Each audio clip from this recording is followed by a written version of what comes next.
नमस्कार, स्वागत है आपका पीताम्बरा परिवार में। बहुत सारे लोगों के हमें अनुभव आए हैं, उन्हीं पर ये इकट्ठा वीडियो है। कुछ अनुभव बहुत ही डरावने और विचित्र अनुभव हैं, वो आपको ज़रूर सुनने चाहिए। बाकी इन सब लोगों ने कुछ प्रश्न किए हैं पीताम्बरा परिवार के सदस्यों ने, उनका उत्तर भी हम इकट्ठा ही वीडियो के एंड में देंगे। इसका कारण ये है कि कुछ सूक्ष्म शक्तियों के अनुभव हैं, कुछ टोने टोटके के अनुभव हैं, कुछ जो शक्ति ट्रांसफ़र के कुछ अनुभव हैं और कुछ शक्ति चुराए जाने के कुछ अनुभव हैं। कुछ ऐसे अनुभव भी हैं जो आपको सुनकर के बहुत ही डिफरेंट किस्म के लगेंगे और कई बार आपके मन में विचार आ सकता है कि क्या ऐसा भी होता है। तो पहले हम इन सब के अनुभव सुन लेंगे कि सभी लोग अपने क्या क्या अनुभव बता रहे हैं। बाकी इन सब के प्रश्नों का उत्तर लास्ट में ही देंगे, जो आपके लिए भी काफ़ी यूज़फुल रहेगा। अगर आप सुनेंगे तो आपके भी शायद किसी न किसी प्रश्न का उत्तर मिल ही जाएगा। बाकी जो मेन डिस्कस है वो साधकों के साथ फ़ोन पे व्हाट्सएप पे हो ही जाता है, लेकिन आप लोगों के लिए और आपकी नॉलेज बढ़ाने के लिए उनके अनुभवों के उत्तर हमने वीडियो के एंड में दिए हैं। पहले आइए सुनते हैं कि वो क्या कह रहे हैं, किस प्रकार के उनके अनुभव रहे हैं।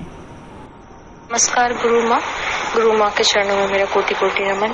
गुरु माँ जी, मैं अपने अनुभव शेयर करना चाहती हूँ। मैं बगलामुखी की साधना नवंबर से शुरू कर चुकी हूँ। गुरु माँ जी, मैं आपको बताना चाहती हूँ कि मेरी जो पूजा में अनुभव हुए हैं वो कैसे रहे हैं। गुरु माँ जी, मैं आपको बता रही हूँ कि मैंने 5 जुलाई से अपनी पूजा स्टार्ट की है। पूजा का 13वां दिन था। उस दिन मुझे शाम को, गुरु माँ जी मैं रात को करती हूँ पूजा, लेकिन आपसे पूछा, आप बोले सावन चल रहा है, कभी भी कर सकते हैं। तो मैं 5 बजे से पूजा स्टार्ट कर देती हूँ। तो उस दिन मैंने सोचा कि मैं 5 बजे पूजा करने बैठ जाती हूँ। गुरु माँ जी से बात हो गई है। गुरु माँ जी, मैं पूजा पे बैठी, मेरी लास्ट की 4 माला रह गई थी। अचानक से गुरु माँ जी, मुझे पता नहीं क्या हुआ, एकदम से मुझे बहुत तेज से चक्कर आने लगे, बहुत वीकनेस हो गई। इतनी वीकनेस हो गई कि मैं बिल्कुल, जाप तो कंटिन्यू चल रहा था बहुत स्पीड से, कि मैं हिल भी नहीं पा रही थी। बहुत ज्यादा वीकनेस हो गई, एकदम से घबराहट और एकदम से चक्कर आ गए। और फिर मेरी थर्ड आइज में इतना कंपन होने लगा, बहुत तेजी से होने लगा कंपन। उसके बाद फिर मैं इतनी वीकनेस फील करने लगी, सिर चकराने लगा, लेकिन जब कंटिन्यू चलता रहा। और मुझे इतनी तेज से गुस्सा आ रहा था, बहुत तेज गुस्सा भी हो गया, अजीब सा मेरा रूप हो गया। मैं समझ ही नहीं पा रही थी कि मेरे साथ क्या हो रहा है। मुझे लगा कि मुझसे गलती हो गई है, कोई हो सकता है, कोई प्रॉब्लम आ गई है। लेकिन जब मैंने आपसे बात की तो मुझे सब नॉर्मल लगा। फिर मैंने अपना पूजा के बाद बीपी चेक किया, मतलब बहुत कुछ देखा, लेकिन सब कुछ नॉर्मल था, कोई ऐसी प्रॉब्लम नहीं थी। फिर मैं समझ गई कि पूजा से ही कुछ ऐसा हुआ है, पूजा पाठ से। फिर मैंने आपसे बात की, आपने मुझे क्लियर किया।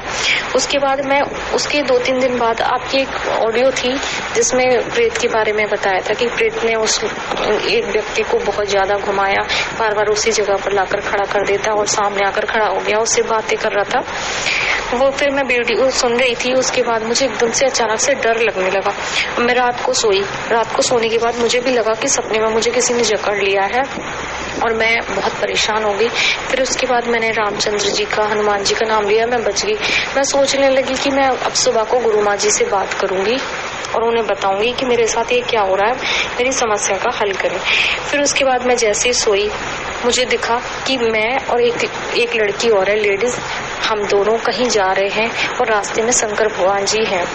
तो मैंने उसको बोला कि तुम यहाँ पर बैठो, शंकर भगवान जी पूजा कर रहे हैं, यहाँ पर बैठो, वो ध्यान में है, उन्हें बिल्कुल टच मत करना, उनसे बात भी मत करना। फिर मैंने कहा मैं अपनी सामग्री लेकर आती हूँ पूजा की और मैं फिर उनका पूजन करूंगी, हम लोग साथ में पूजा करेंगे। लेकिन वो जो लेडी थी, वो शायद उसके माइंड में कुछ गलत सलत चल रहा था, उसने आकर शंकर भगवान जी को टच कर लिया। जैसे ही टच किया, शंकर भगवान ने अपने सारे दोनों नेत्र खोल दिए और एकदम नेत्र खुलते के साथ ही वो लेडीज जो थी भस्म हो गई, मतलब मर गई, तुरंत ही खत्म हो गई वहीं से। फिर वो उस दिन का कंप्लीट हुआ अनुभव। उसके बाद मैं अपने पूजा में, मैं दूसरी भी पूजा कर रही हूँ, गुप्त साधना आपने बताई है, दोनों एक साथ ही चल रही है मेरी। उसमें मेरा एक अनुभव है कि मैं पूजा पाठ कर रही थी, परसों की बात है, तो मैं हवन कर रही थी, जिस तरह से आपने बताया मुझे पूजा पाठ, उसी तरह से हवन कर रही थी। तो मैं लौंग और कपूर रखी थी, एक जोड़ा था लौंग का। अब मैं जैसे भी पूजा में मतलब मैंने लौंग का जोड़ा चढ़ाने के लिए उठाया, उसमें 2 की जगह 4 लौंग हो गई। मतलब मेरी समझ ही नहीं आ रहा था कि ये लौंग 4 कैसे हो गई, मैंने तो 2 ही रखी थी। रूमा जी, इन चीजों का थोड़ा अनुभव मुझे बताइए। और वैसे तो आपने मुझे क्लियर किया है, आपके लिए तो बस बहुत धन्यवाद है। आपकी कृपा सदा मुझ पर बनी रहे। पीताम्बरा परिवार के लोगों को मेरा नमस्कार है। गुरु माँ, आपकी कृपा सदा मुझ पर ऐसी रहे। जिस तरह से एक माँ अपने बच्चे के लिए देखती है, उसी तरह से आप मेरी हमेशा देखभाल कीजिए माँ। और आप तो मेरी बहुत रक्षा करते हैं, आपकी कृपा से ही आपने मुझे जीवन दान दिया है, मैं जिंदा हूँ माँ। बस बगलामुखी माता और आप मुझ पर ऐसी कृपा बरसाती रहे। प्रणाम माँ। माता जी, मैंने आज बहुत ही बेकार सपना देखा है रात में, करीबन 3 बजे। सपने में मैंने देखा कि मैं एक कमरे में हूँ और बड़े बड़े सोफे हैं, वहाँ पर एक हस्बैंड वाइफ कपल बैठे हुए हैं और उनके बीच में कुछ बातचीत चल रही है, जिसमें कि पत्नी कहती है हस्बैंड से कि आप कहीं पे गए थे, वहाँ पास में आपको मैंने देखा है, ऐसे करके कुछ बात हो रही है। और मैं उनकी बात को सुन के मैं अपने आप ही उस जगह पहुंच जाती हूँ जिस जगह का उनकी बीवी जिक्र कर रही है, जहाँ उनके पति को उन्होंने देखा। जब मैं उस जगह पे पहुंच जाती हूँ तो वहां मैं देखती हूँ कि उनके पति किसी प्रकार की साधना कर रहे हैं। वो जगह दरअसल मुझे 2 बड़े बड़े बंगले दिखे वहां पे। वो काफी सारे बंगले हैं, लेकिन वो 2 बंगले मुझे दिखे। बाहर से वो बंगलों में से कोई अच्छी फीलिंग नहीं आ रही है, वाइब्स अच्छे नहीं मिल रहे हैं, कुछ गलत महसूस हो रहा है। और जब और अंदर में गई देखा तो चारों तरफ कुछ भी सात्विक नहीं दिख रहा है, तामसी दिख रहा है। और जिस प्रकार की साधना उनके पति वहां कर रहे हैं वो भी सात्विक नहीं थी, तामसी थी। और उसके बाद मैं अंदर जाती हूँ और अंदर जाके मैं देखती हूँ कि काफी गलत वातावरण है, काफी बेकार सा वातावरण है, अच्छा नहीं लग रहा है। और सामने किसी देवी की प्रतिमा है और वहां पे एक कोई साधक है, तो वो मुझे बुलाते हैं और मुझसे कहते हैं कि तुम यहाँ पे साधना करो, माता तुमसे बहुत प्रसन्न होंगी। लेकिन मुझे बड़ा अजीब सा लग रहा था, बड़ा आश्चर्य हो रहा था कि ये कैसी साधना है जहाँ पे कुछ भी सात्विक नहीं है और चारों तरफ तामसी चीजें हैं। और मुझे कुछ समझ में नहीं आया और मैं उस बंगले से बाहर निकली और दूसरे बंगले की तरफ गई तो देखा तो वो बंगले में भी कुछ अजीब सी तामसी चीजें बाहर कुछ चारों तरफ लगी हुई हैं और बहुत ही गंदा सा कुछ दिख रहा है। और मैं वापस उसी बंगले के अंदर जाती हूँ और मुझे समझ नहीं आ रहा, क्योंकि कहीं ना कहीं वो साधक ने मुझे ये कन्विंस कर लिया कि तुम ये साधना करो और तुम्हें मतलब माता तुमसे प्रसन्न होंगी और ये अच्छा है करके।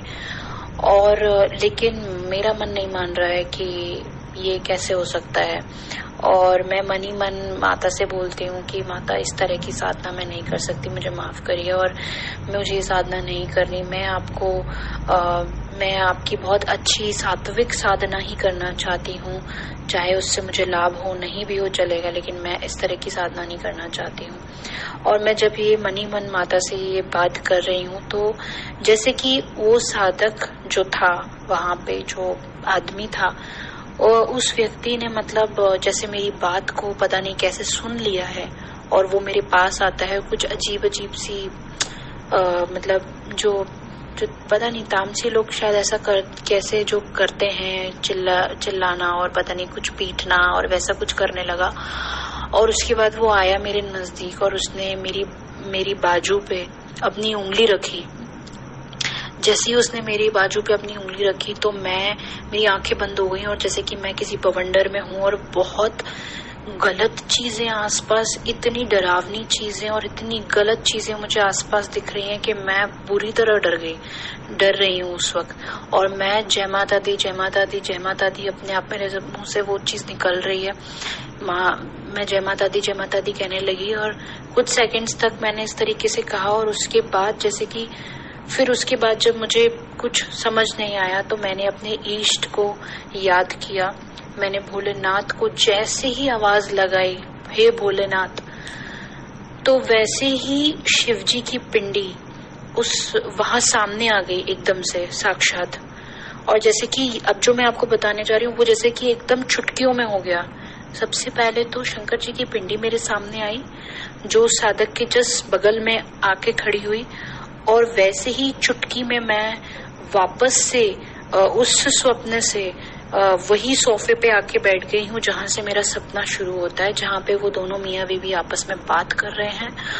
और मुझे वहां बैठ के फिर ऐसा एहसास हुआ जैसे कि मैं मानसिक में उधर पहुंच गई थी और मैं वापस मानसी में यहाँ वापस आ गई हूँ, लेकिन वो पूरी चीजें हकीकत जैसी लग रही थी। और फिर कुछ ही सेकंड्स में, चुटकियों में मेरा सपना टूट गया और मैं डर के उठी सपने में से। और लेकिन जब मैं सपने से उठी तो मुझे उसके बाद डर नहीं लगा, जबकि मेरे अंदर बहुत जैसे कि कोई एक ऊर्जा आ जाती है, एक शक्ति आ जाती है कि अब अगर मेरे सामने कोई गलत शक्ति आए तो मैं उसका सामना कर सकती हूँ। इस तरह की मुझे शक्ति का महसूस हो रहा था। मुझे फिर डर नहीं लग रहा था जैसे ही मैं सपने से उठी, लेकिन सपने के अंदर मुझे बहुत ज्यादा डर महसूस हो रहा था। माता जी, उसके बाद फिर मैंने हनुमान चालीसा का पाठ किया और मैं सो गई। मुझे उठने के बाद किसी प्रकार का डर नहीं लगा। वाकई में मुझे डर बिल्कुल भी नहीं लग रहा था, पर मुझे बस इसी बात का डर था कि मैं उस स्वप्न में वापस नहीं जाना चाहती थी। और इसीलिए मुझे सोने में मैं सोना नहीं चाह रही थी, मेरा मन नहीं कर रहा था, क्योंकि मैं सोऊंगी तो शायद क्या पता मैं वापस ऐसा कुछ ना देख लूं। तो मैंने हनुमान चालीसा का पाठ किया और उसके बाद जब मैं सोई तो मुझे कोई स्वप्न नहीं आया।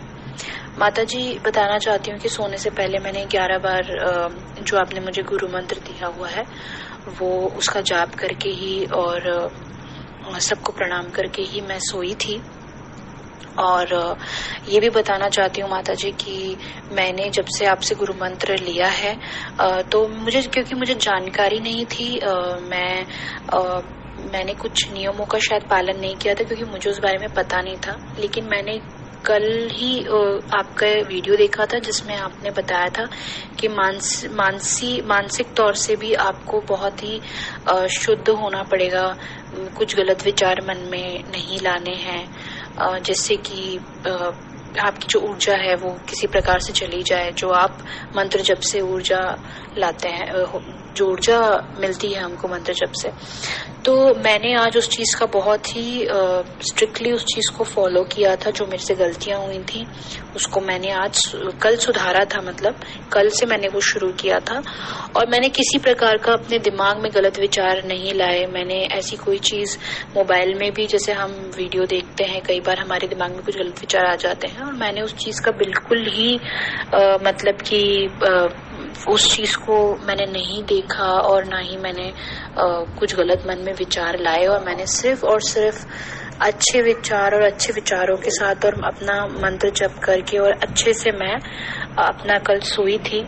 और जब मैंने ऐसा किया तो मैंने इस तरीके का मुझे अनुभव मिला। मुझे समझ नहीं आ रहा है माता जी कि ये सिर्फ एक स्वप्न है या फिर कोई मुझसे ऊर्जा मेरी चुराना चाहता था या फिर किस प्रकार की चीजें। मुझे माता जी प्लीज आप मुझे बताइए कि इसका मैं क्या अर्थ समझूं। गुरु माँ नमस्ते।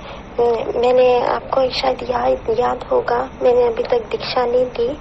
आपसे पूजा का सामग्री मैंने ऑर्डर की हुई है, वो रास्ते पर है। मैंने फोन कॉल करके पूछा था, गाजियाबाद में फंसी हुई है, पता नहीं और कितने दिन लगेंगे आने के लिए। वो कह रहे थे कि 3-4 दिन में पहुंच जाएगा। मैं गुरु माँ, मैंने कल आपकी वीडियो एक देखी जिसमें आपने बताया हुआ है कि कैसे ये प्रेत आत्मा दीक्षा लेने के बाद हमसे आपके वीडियो में मैंने कल देखा कि कैसे प्रेत आत्माएं हमसे चोरी करती है। उसके लिए मुझे थोड़ी चिंता हो गई गुरु माँ, क्योंकि मेरे पास तो बगलामुखी तावीज नहीं है। अगर मैं अभी ऑर्डर भी करूंगी तो काफी दिन लगेंगे पहुंचने को। मैं साधना जल्दी से जल्दी शुरू करना चाहती हूँ गुरु माँ, क्योंकि मेरी बहुत प्रॉब्लम्स है और मेरे पास टाइम भी नहीं है, क्योंकि मैं आपको क्या बताऊं, मैं आपको बताऊंगी, लेकिन गुरु माँ मेरी मदद कीजिए। मैं क्या करूं? अभी दीक्षा लेने के बाद मेरे साथ तो ऐसा कुछ नहीं होगा ना, कुछ तो आपके पास उपाय होगा। वैसे मैं दुर्गा कवच का पाठ रोज सुबह उठ के करती हूँ, क्या इससे मदद होगी? जय माता दी। गुरु माँ, ये मैं जानता हूँ वो लड़की जो मेरे कान में बोली उसकी आवाज़ तो बहुत मीठी थी, और ये भी मुझे जानना है कि जब प्रणाम गुरु माँ।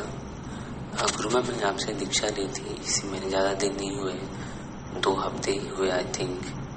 गुरु माँ, आपसे दीक्षा लेने के बाद 2 दिन बाद जब मैं बालकनी में सो रहा था तो मुझे एक सपना आया, जैसे कोई लड़की है जो मैं सपने में देख रहा हूँ, कोई लड़की है जो मेरे बालों को जोर से नोच रही थी, और मैं आपका नाम लेकर सपने चला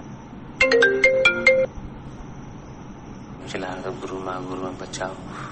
बाकी वो मेरे बालों को नोच रही थी और मैं उसके कान में बोली आजकल तुम मेरे को बहुत तंग कर रहा है। गुरु माँ, मुझे जानना है ये क्या है।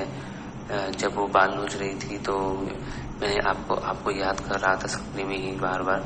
सडनली मेरे मुंह से बांग्लामुखी माता का मंत्र निकल गया, शक्ति शास्त्री मंत्र का, जो मैं जाप करता था पहले, उसके बाद उसने छोड़ दिया।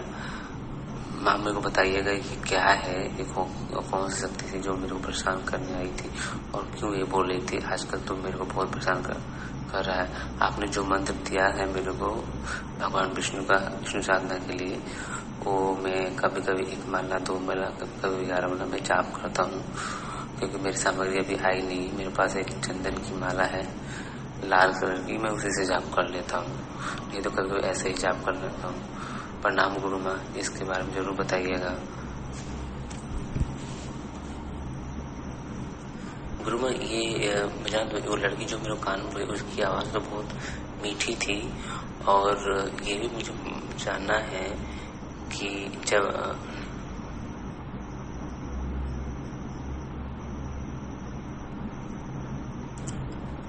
गुरु में जब उसमें मेरा जब सपना टूटा, तो मैं नहीं बोल सकता कि वो सपना था, बाकी मुझे इतना याद है कि मैं आई थिंक मतलब थोड़ा बहुत होश में भी होगा। मैं आंखें में तो निद्रा में था, अर्ध निद्रा में। तो जब मेरी आंखें खुली तो रात के 1 बज रहे थे जब ये घटना हुई। तो मुझे यही जानना है माँ कि कोई मेरी बुरी शक्ति तो नहीं है मेरे आसपास की जो मेरे कुछ अनिष्ट करना चाहती है। माँ, जब मेरी सामग्री आ जाए मैं प्रभु की साधना, भगवान विष्णु की साधना चालू करूँगा। आपको पता है कि मेरी बहुत मुसीबतें चल रही है, अपने लोन को अमाउंट देने के लिए मेरे पास पैसे नहीं है अभी। मैं चाहता हूँ कि मैं प्रभु की साधना करके कृपा प्राप्त करूँ। प्रणाम गुरु माँ, अपनी कृपा बनाए रखिए। गुरु माँ प्रणाम। गुरु माँ, मैं शतानिक पाली, हिमाचल प्रदेश, जिला मंडी से। गुरु माँ, कल मैंने आपका वीडियो देखा था जिसमें आपने बताया था कि ऊर्जा चुराने वाली बात के बारे में। तो गुरु माँ, मैं रात को ही वीडियो देख रहा था और वीडियो देख के मैं सो गया। गुरु माँ, सोया हुआ था तो मेरे को रात को नींद में सपना आया कि मैं और मेरी छोटी वाली बेटी कहीं बस में हम लोग जा रहे थे, और क्या हुआ कि बस में 3 औरतें चढ़ी जिन्होंने कि अपना मुंह जैसे कोरोना का नकाब पहना होता है वैसे मुंह पे कुछ मास्क लगा रखे थे, और उनमें से 2 औरतें मेरी बेटी के साथ बैठ गई और एक औरत जो है मेरी बगल में बैठ गई। और गुरु माँ, वो औरत जो है मेरे को स्पर्श करने लगी, और मैं बैठा हुआ था गुरु माँ, तो औरत ने मेरे जो है गुप्तांग पे स्पर्श किया और मेरा जो है वीर्य स्वलन गुरु माँ सपने में हो गया। तो गुरु माँ, मैं ये वाकया मेरे साथ भी हुआ है, अब इसका कैसे उपाय किया जाए गुरु माँ? मैंने आपसे बगलामुखी माँ की दीक्षा ली है और मैं सुबह शाम बगलामुखी माता का जाप करता हूँ और दिया बाती पूरी जलाता हूँ गुरु माँ। तो मुझे बताएं कि कैसे इसका किया जाए गुरु माँ उपाय। बहुत बहुत धन्यवाद गुरु माँ। प्रणाम।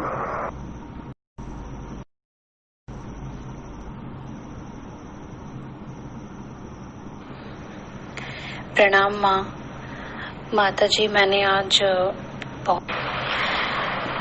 नमस्ते दीदी। दीदी मुझे आपसे एक बात शेयर करनी थी। कल की बात है, मैं रात को ऐसे थोड़ा सा जल्दी सो गई थी क्योंकि मुझे ऐसे बहुत कल नींद जैसे आ रही थी, तो मैंने सोचा थोड़ा सा सो लेती हूँ और फिर मेडिटेशन करने बैठ जाती हूँ। तो जैसे ही मैं सोई तो मुझे एक सपना आया। तो सपने में मैंने देखा कि मैं ऐसे मतलब पता नहीं किसके घर में थी, शायद से वो मेरे ही घर जैसा था, पर इंटीरियर थोड़ा सा उसका डिफरेंट था। तो और घर में जो थे वो मेरे ऐसे पता नहीं जान पहचान के भी ऐसे कुछ लग नहीं रहे थे। तो मतलब 3 औरतें थी ऐसे, एक छोटी लड़की थी, मतलब मेरे से थोड़ी छोटी रहेगी, और बाकी जो 2 थे वो मेरे से बड़े थे। तो क्या होता है, मैं ऐसे एक रूम में ऐसे कुछ काम कर रही होती हूँ और अचानक से मेरी नज़र खिड़की पे जाती है। तो खिड़की के सामने ही एक बिल्डिंग होती है। तो जैसे ही मैं वो बिल्डिंग के पास देखती हूँ तो मैं देखती हूँ एक लड़की अपने खुले बाल लेकर, मतलब हॉस्पिटल में कैसे मरीजों को वो जो वाइट कलर का ऐसे गाउन ड्रेस टाइप्स देते हैं पहनने के लिए पेशेंट्स को, वैसे उसने वो बहुत वो ढीला ढीला सा कपड़ा पहना हुआ है और वो पहन के वो ऐसे बिल्डिंग चढ़ रही होती है। ऐसे दोनों हाथ ऐसे कुरेद के वॉल पे ऐसे पकड़ के चढ़ती है। दीदी मैं जैसे वो देखती हूँ मुझे मतलब मैं डर के मारे वहीं जम जाती हूँ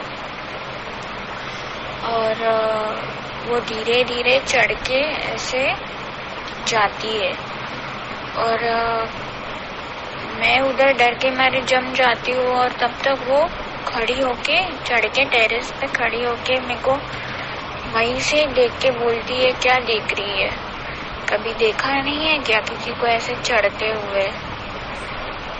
तो मैं इतनी डर जाती हूँ कि मुझे कुछ समझ में नहीं आता और मैं उसका ऐसे सुनती रहती हूँ। तो मेरे को बोलती है कि वो क्या है ना, मैं तेरे यहाँ पे आ नहीं सकती, अगर आ सकती ना नहीं, मैं तेरे यहाँ पे आ नहीं सकती, अगर आने मुझे होता ना तो मैं तेरे को बराबर दिखाती।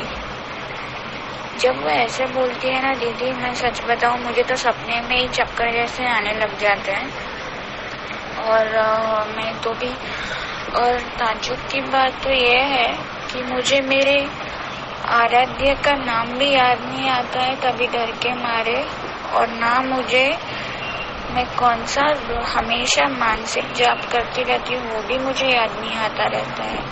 मैं इतना डर जाती हूँ तो मैं कैसे भी करके वहाँ से हट जाती हूँ। और जब मैं जो घर में जो तीनों लड़कियाँ होती है मैं उनको जब बोलती हूँ तो उनका भी रवैया जैसे ऐसे होता है कि जैसे ये उनके लिए नॉर्मल है, वो हमेशा उसको ऐसे चढ़ते हुए देखते हैं, ऐसे सब नॉर्मल है।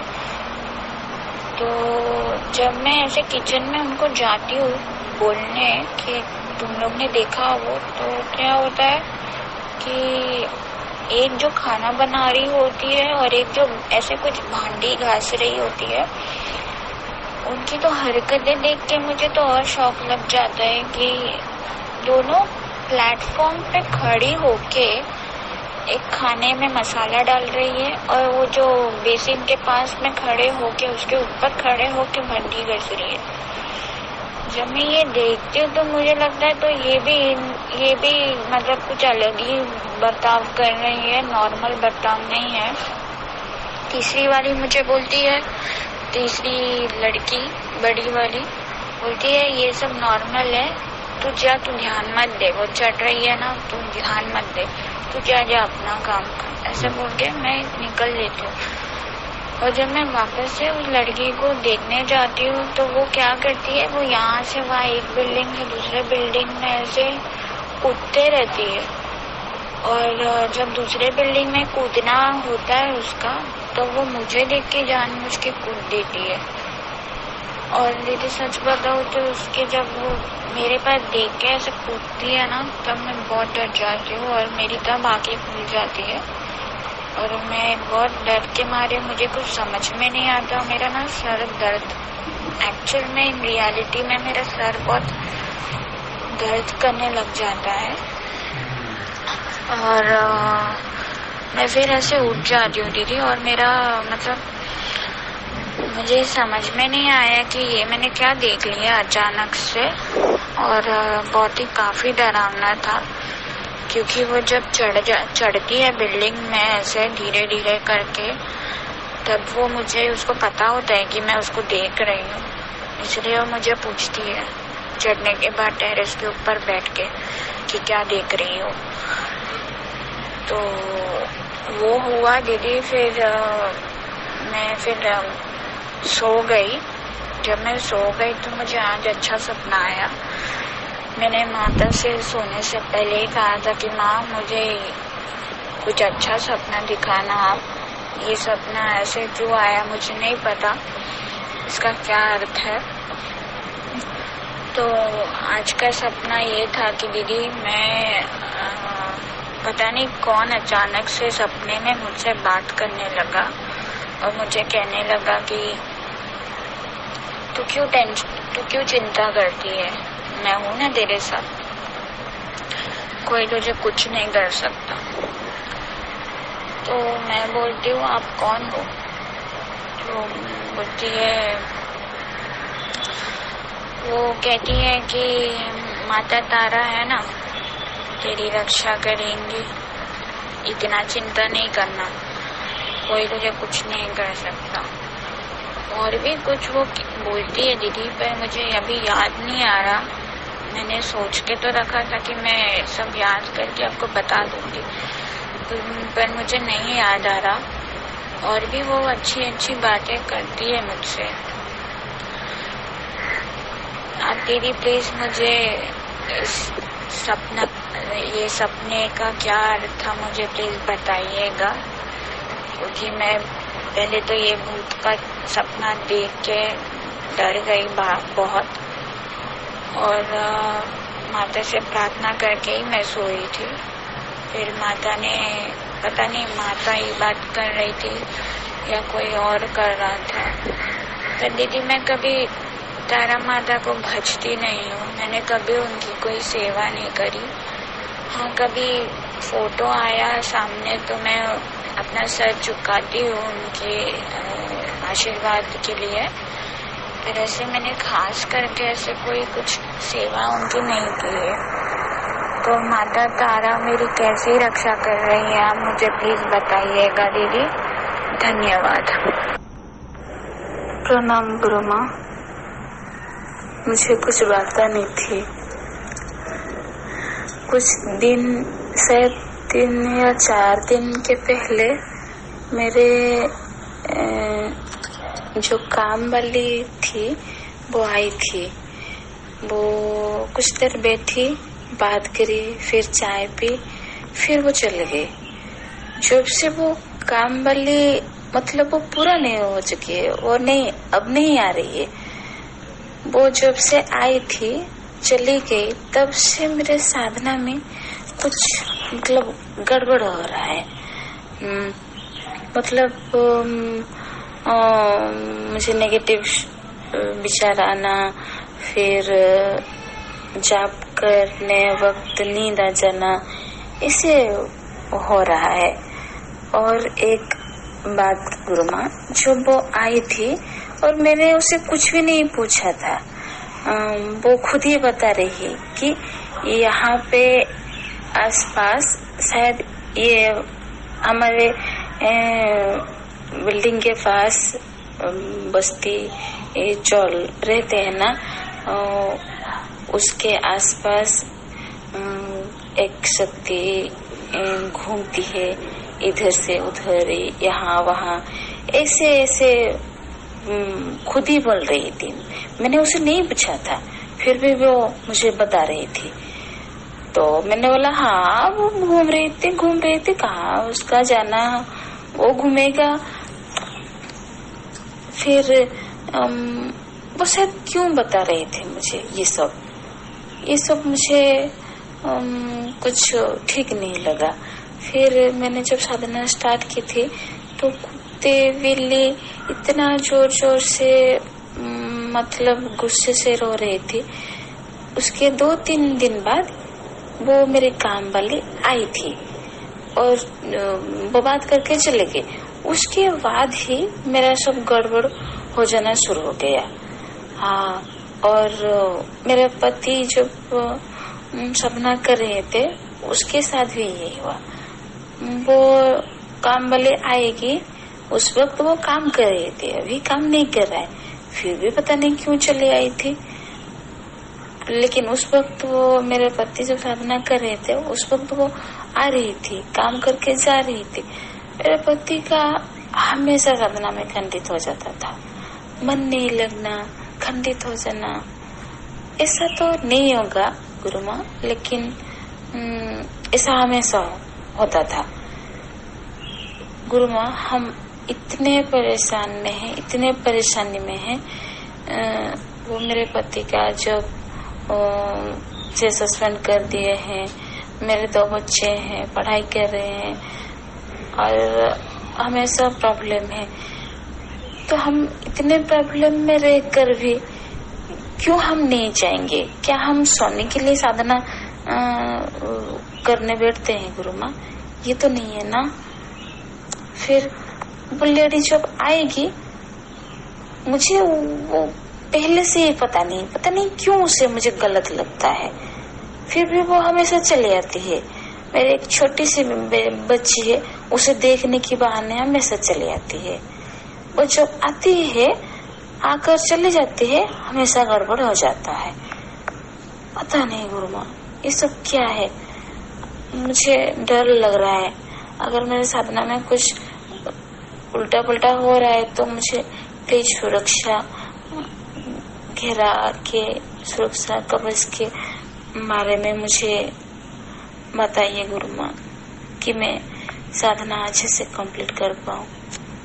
नमस्ते गुरु माँ। जैसा कि आपने इन सब के अनुभव सुने, पहले तो बात करें कि इन्हीं की बात करते हैं जिनकी काम वाली घर पे आती है और उनका सारा काम बिगड़ने लग जाता है। हालांकि वो बहुत समय से इनके घर पे काम कर रही थी, लेकिन जब भी अब ये साधना या उपवास या इस तरह से कुछ करते हैं स्पेशल, तभी वो अचानक से इनके घर में आ जाती हैं। तो देखिए, कई लोग इस तरह से रहते हैं कि जिनके साथ नेगेटिव एनर्जियाँ चलती हैं। जैसे कि वो जिक्र कर रही थी कि उनके चौल में या जहाँ भी वो रहती हैं वहाँ पे कुछ आत्माएं घूमती हैं और वहाँ से वो आत्मा उनके आसपास चलती है। तो जब भी वो आपके घर आती है तो विशेषता कोई टोटका लेकर के ही आती है, ताकि आपकी साधना का जो भी प्रतिफल है वो अपने साथ ले जा सके। कई लोगों की एनर्जी भी नेगेटिव रहती है। जब भी वो जहाँ भी जाते हैं तो उनके जाने मात्र से ही वहाँ के सारे काम उल्टे सीधे होने लग जाते हैं। और जब कोई लोग सात्विक रहते हैं या साधना क्षेत्र में रहते हैं तो विशेषतः वो किसी इंसान का चेहरा देख कर के ही जान लेते हैं कि ये आदमी ठीक नहीं है या ये औरत ठीक नहीं है। ठीक ऐसी ही भावना इन्हें भी, इनके मन में भी आती है जब ये अपनी काम वाली को देखती हैं और अजीब सा इन्हें फील होता है और कुछ बुरा लगता है। तो जो उनका जो ऑरा है बहुत ही नेगेटिव है और हो सकता है कि वो शक्ति घोड़ा बना करके भी उनके घर में उस औरत के साथ एंट्री करती हो, क्योंकि ये जो आत्माएं रहती हैं जहाँ भी अधिक पूजा पाठ रहता है वहाँ आकर्षित होकर के आ जाती हैं ताकि वहाँ से एनर्जी खींच सकें। अब बात करते हैं कि एक बेटी ने अनुभव भेजा है कि उन्हें एक आत्मा एक छत से दूसरी छत पे जाती हुई दिखाई दी और वो उन्हें घूर करके कह रही है कि मैं तेरे यहाँ तो नहीं आ सकती हूँ, नहीं तो मैं तुझे बताती। तो ये देखा गया है कि कई लोगों को पहले से ही आशीर्वाद रहता है और कुछ वो साधनाएं करके माँ काली का जप करके अपने अंदर विशेष ऊर्जा पैदा कर लेते हैं, जिससे उन्हें विचित्र अनुभव या विचित्र दृश्य दिखाई देते हैं। क्योंकि हमारा ह्यूमन बॉडी इस तरह से सक्षम नहीं होता है कि वो खुली आंखों से ऐसे दृश्य देख सके। जब कोई सिद्ध तांत्रिक या सिद्ध ही बन जाता है योगी, तभी वो खुली आंखों से ऐसे दृश्य देख सकते हैं।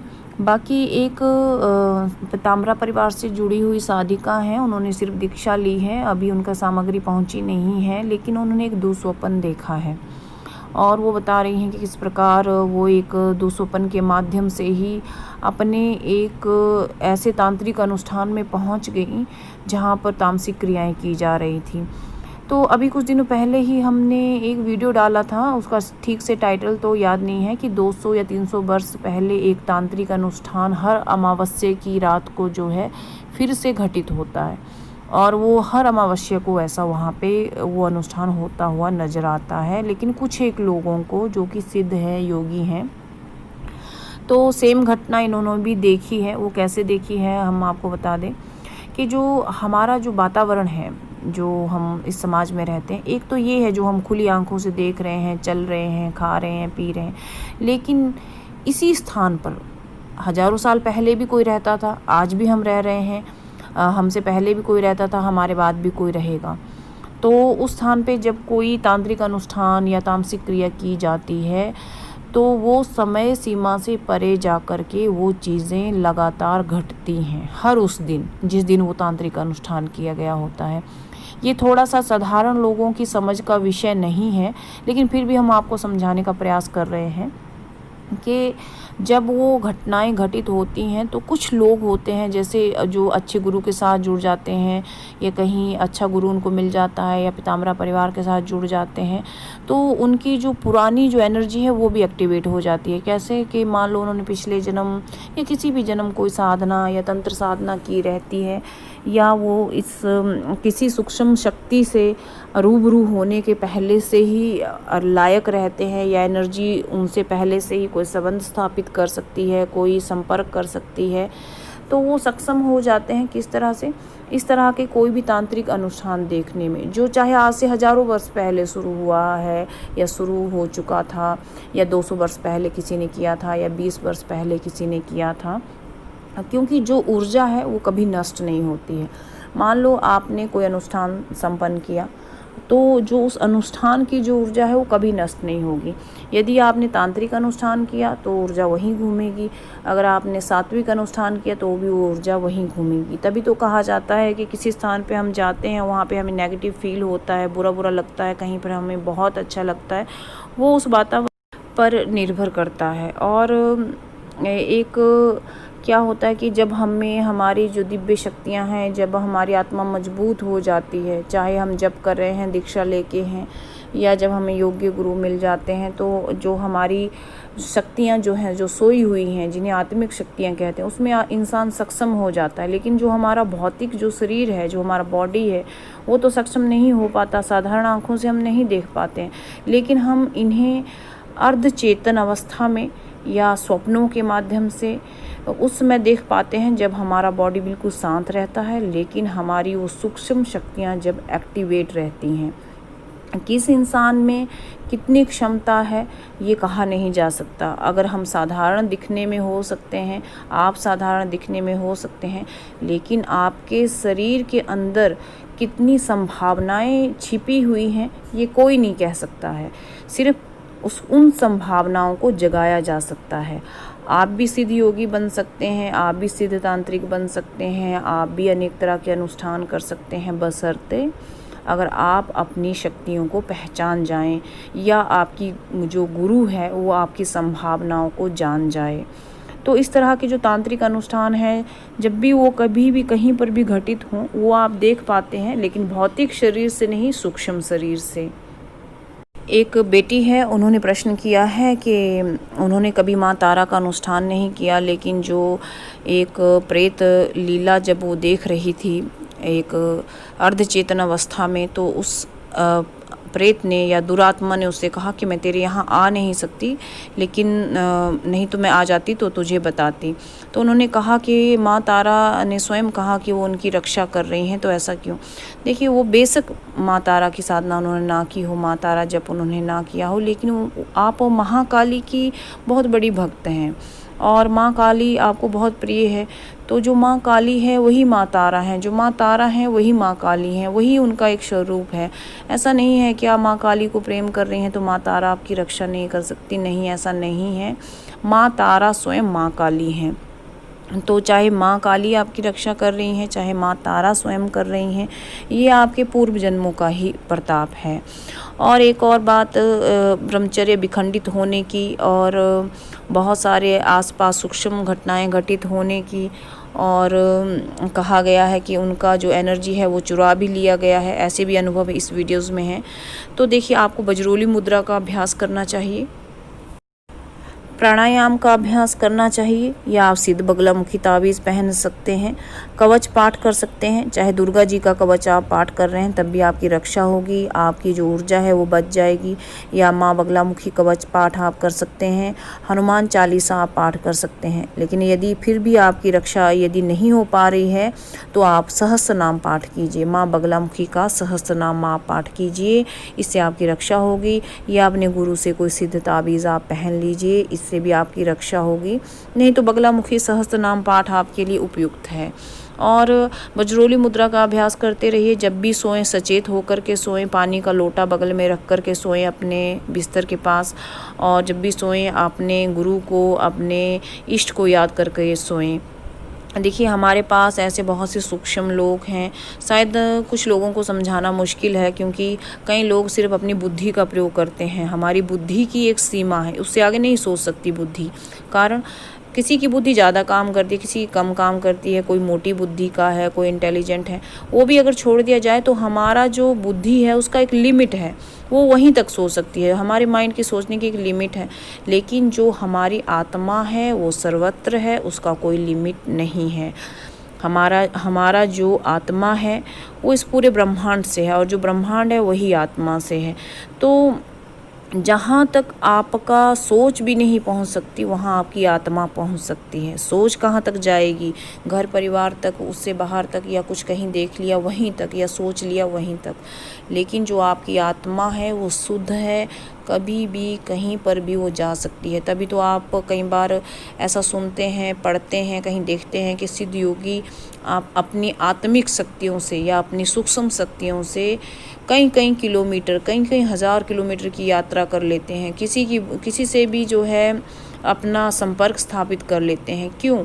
क्योंकि हमारे भौतिक शरीर की लिमिट्स हैं, बाकी हमारी आत्मा की कोई लिमिट नहीं है। लेकिन आपको ज़रूरत है अपनी शक्तियों को जानने की, अपनी शक्तियों को पहचानने की, और अपनी ऊर्जा को जागृत करने की।